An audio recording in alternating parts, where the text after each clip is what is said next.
Well, good day, everybody. I'm Russ Reed, and I'm with Innovate Bio. And I'm very thrilled today because this is another lecture in our Innovate Bio Leadership Institute. And with me today is Patti Shugart from Carolina Liquid Chemistries. She's the Chief Operating Officer. Patti, welcome to Innovate Bio and the Leadership Institute. Thanks for having me, Russ. I'm glad to be here. And also with us is Dr. Tom Tubon from Madison Community College in Madison, Wisconsin. Tom, always good to see you. Great to see you. Patti, welcome and thank you. Hey, Tom. Thank you. Great. And in the background, as usual, is our media tech from Foresight Tech, a military seasoned veteran and graduate of Foresight Technical Community College, Sean Killebrew. Hey, Sean. Hey, Russ. Good to be here again. Great to see everybody. Just a little bit background on the Leadership Institute, Patti, for you. We have noticed, and maybe you have too, but we have noticed that a lot of people are getting to that age where they're considering retirement. And in the community college system across the U.S., this is a big phenomena. It's typical. Baby boomers are aging out, but what's important for us in Innovate Bio is that we've noticed that a lot of our leaders that are running biotech programs are actually retiring. And retirement is great, but retirement without succession planning is not so good. And so what we're really trying to do is bring up the next generation of leaders in the biosciences. And I'm particularly thrilled today to be with you, Patti, because you have been a great supporter of what we call the NSF ATE Biosciences Industry Fellows Program. And I know for the 6 years that we were doing it, you always entertained our fellows at your place at Carolina Liquid Chemistries. So thank you for doing that. And it's one of the key reasons why I wanted to make sure that you were in the follow-on with the Leadership Institute. So just to remind everybody that Innovate Bio is based out of Austin Community College in Austin, Texas. It's led by Dr. Linnea Fletcher, who is our principal investigator. And Tom and I are co-PIs, and we share what is called Goal 3, which is very oriented towards the workforce. And so welcome, everybody. I'm going to start with the questions. Patti, this is a very informal interview. Please relax and enjoy this interview. So Patti, my first question is, as Chief Operating Officer of Carolina Liquid Chemistries, welcome to the Leadership Institute. Can you tell us a little bit about yourself and about Carolina Liquid Chemistries? Sure. Happy to do that. So I am, by degree, a Bachelor's of Science, and I have a certificate in medical technology, and I have an MBA. Carolina Chemistries is one of several companies that my husband and myself have started, and it's the most notable or more active company. And what it is we are an ISO certified, FDA regulated medical diagnostic company. And we sell and we market and we manufacture equipment that is used in the clinical laboratory. When you go get your blood tested, like a cholesterol or glucose, we actually own the hold 510Ks. And I know the people on this call know what those are. We hold the FDA 510K for some of the analyzers, and we sell the reagents that go on them. And we've been doing this for over 25 years. And it's a highly regulated environment. And with the COVID crisis and the pandemic, we have also pivoted and we've gotten into the testing arena, selling and marketing the devices for COVID testing.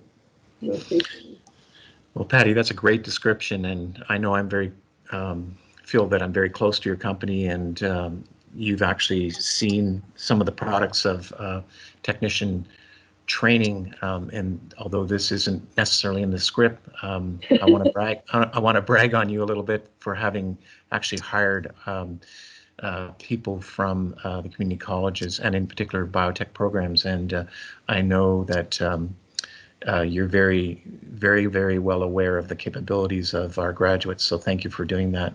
I'm going to pass it over to Tom to ask you a couple of questions. So thank you, Russ, and thank you, Patti. I was just leading in to say that with Carolina Liquid Chemistries, it's without a doubt that the contribution to COVID and COVID testing and diagnostics is absolutely, your contributions are tremendous. I can only imagine. Can you describe the scope of work? I'm just trying to wrap my head around the scope of work and what a typical day in your role at Carolina Liquid Chemistries must look like with all of these different responsibilities that you carry on your shoulders. So it's interesting, like that's how, what is a typical day? Well, there's no such thing as a typical day. When you're in a small business, and we're a medium-sized small business, and you're in a leadership capacity, your day is never typical. But there are certain things I do every day that is really important. And what I do, and I was explaining to Russ earlier, that I casually yet mindfully walk around the office at some point throughout the day to the various departments, because I am over the various departments, and I casually walk around and I talk to the managers. Once a day, they see me, they hear me, and I make myself accessible so that they don't feel like they have to work in a silo, or if they have a particular issue, concern, problem, or they're even excited about something, because good things happen every day too, that they know that they have someone who is there to help them, with their successes and their failures and things, and to guide them. But it's not micromanaging, and that's a big difference. It's accessibility, that I'm always available to them. I don't do their job for them. They have to do that. But they always know there's an extra. It's like when you have a bucket of water and you got to take it up a hill. If you've got somebody else to pour it onto, it can help you. You can get it done faster, and you don't feel, so it's so daunting to do those things. I think that's a refreshing thing to hear, especially from someone who is chief operating officer for a company, that you make yourself so accessible to your employees. That is absolutely phenomenal. And that leads into my next question, which are elements of leadership. And what kind of elements of leadership do you practice in your style of leadership, and how you go about your business practices? Okay, so a couple, like accessibility is a big element, and listening. So it's so important to be a good listener, and every leader. I mean, I don't care who you are, you will struggle with that, because sometimes you just want to. You're already thinking, somebody's telling you something and you already want to respond. And it's just really important to catch yourself when you're doing that, pause and listen. And so that's a very, because you can get yourself in trouble if you react and not respond. So those are, two traits as well.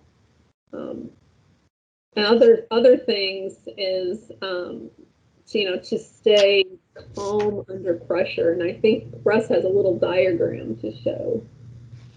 Yes, you guys keep talking, and I will try to produce the famous diagram. Well, I'll say that the calm under pressure is probably one of the hardest things to manage, at least personally. I think that you and I can only imagine this, but I imagine that it's something that you really support in the workplace with your work group. How keeping the machine well functioning. And you mentioned accessibility, you mentioned the interaction and communications with your employees and such. And I think that sense of really looking up to a leader, that sense of perhaps less about wanting to just perform as an individual, but not disappoint. And I can get that sense from you, and just in this interview alone, and I'm thankful for that. So, Russ, back to you. This is a great image. Okay, so I put this up because this explains. I'm going to go into a leadership trait with this. if you build it, especially if you're in a small company and you're in a leadership role, if you build it, they will come. And this is a joke. You'll see the IRS, the DOJ, the SEC, the FDA, the EPA, and then your competitors, who they'll really, wallop you. If you're doing something good, you got to look out. And as a leader, it's just so important. This is where being calm under pressure. You have to, and I go back to the saying about my dad. My dad told me, and he was a great businessman, but if you need to look like a duck on the water and hold yourself up with grace and dignity and be calm, and then underneath you're moving and you're getting what needs to be done. You want to make sure, especially if you have employees or staff, that they know that you are you're there for them and you're not cratering. You have to be their rock. And and it even goes back to, you have to be accessible and you have to be strong and you have to have it and keep it together. And that's a trait that, and you have to work on that. That just doesn't come easily, but you will see this in all businesses, and you might get an FDA inspection. Everybody every 2 years gets FDA inspection. If you're in a COO role, you have, the finance department, you're dealing with taxes, and you're dealing with, if you're in a publicly held company, you have SEC, there's all sorts of different things, and you just really have to keep it together and be accessible and be your team's rock. And that's leadership in a nutshell. And then the other thing too, as a leadership trait, is to listen and be kind. You're not always going to be nice, because you're going to have those hard conversations with people, and sometimes that's just innately, it's not nice to do, but you need to be kind. And those would be the takeaways I would give to anyone in leadership or coming into leadership. Patti, that's some great advice.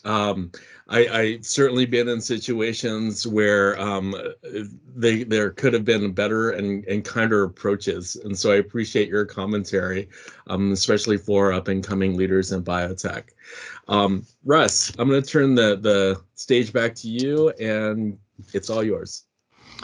Well, thank you, Tom, and thank you, Patti. And Patti, I think that you've probably spoken to the question that I was going to ask you, but we might want to reemphasize it in a slightly different context, and that is that, what do you think are the traits that you would like to see that our leaders in the Biosciences Institute would sort of rise to? Now, I think you've made a really good one, that you have to be the rock, and that, if something's coming down, you have to sort of wear it internally and not necessarily show it externally, because you don't want your employees or your subordinates.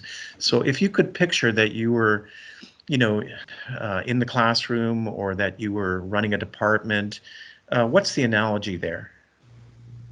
So if you're in the classroom, like a situation in a classroom that you need to. Yeah, because these folks are coming up and they're coming through. They're mainly going to be teachers, right, and they're aspiring to be leaders.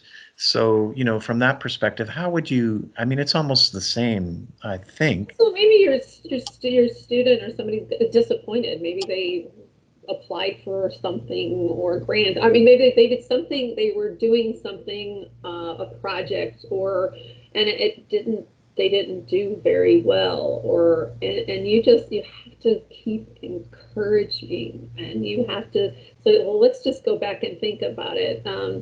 Panicking is, or somebody has something due, a deadline to meet, to not panic.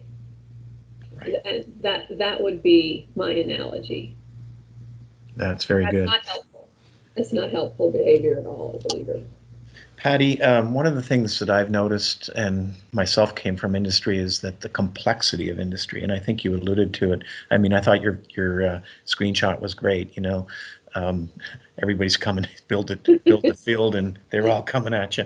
But the complexity and the day-to-day complexity, any kind of thoughts about how people can still manage after 25 years to like you and Phil have, to have your sanity, and at the same time to be prosperous. I think these are very important lessons for our leaders, because one of the reasons that I really wanted to see the Leadership Institute come together was that I felt that some people weren't as strong from the point of view of building a business case to defend their program. And so what would happen is they would be interacting with administration and they would not be able to put forward the great business case. Can you just, I know that's a little obtuse in terms of the question I'm asking you, but everything is sold in a way, and I just want you to kind of reflect on that a little bit as a leader, as somebody who's co-owning a company. So if you were to have to make a business case, and in owning a company, you always have to make you're always making a business case. Always highlight, like, when they're doing that, it goes back to the keeping calm and listening. But when you're making your business case, you need to understand what they want to hear, what that other side wants to hear. And then you need to push as hard as you can on the way your program or whatever you're having to offer bridges what they want to hear. And then you hold your ground and you present, because you don't want to digress, you don't want to be all over the place, you want to hit it right on the head, what they're looking for. And I think if you do that, then it becomes pretty easy to state the case. You had mentioned something else, like, how do leaders do all these things and still keep sane? One of the things we do is a service above self. You find other outlets, you find a passion that's not related to what you do. We do things in the community. We have different philanthropies that we work on, but you also have to physically take care of yourself too. And that means if it's a daily workout, take a Pilates class, a yoga class, you definitely need to take care of yourself and your health, and that's very important.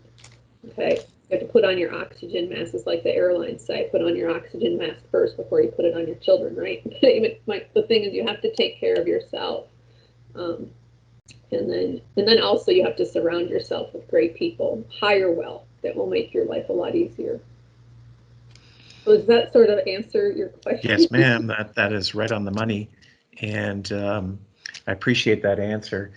And I have a final kind of a comment to make, Patti. It's not a question, and that is we're really looking forward to the business case that you are going to create for the Learning Institute participants. And so, we're really excited about that. And so, from my perspective, I want to thank you, and I'm going to turn it back to Tom. Okay, thank you so much, Russ. Thanks, Russ. Thanks, Patti. I appreciate your focus and your statement about mental health and balance there, because I think that that's a really critical key thing to mention here, especially for our group as we continue to move forward. I know that we were only able to touch the very tip of the iceberg here with the amount that you contribute to biotechnology and, of course, our Leadership Institute, and I appreciate what you do. I'm hoping that we'll have some more interactions down the line in the future. I can't wait. I'm looking forward to it. My wheels are turning on the case. Remember, leaders make decisions, right, Russ? I'm going to get us the clue on the case. Yeah. Well, Patti, thank you so much. And Tom, thanks again for another successful interview. And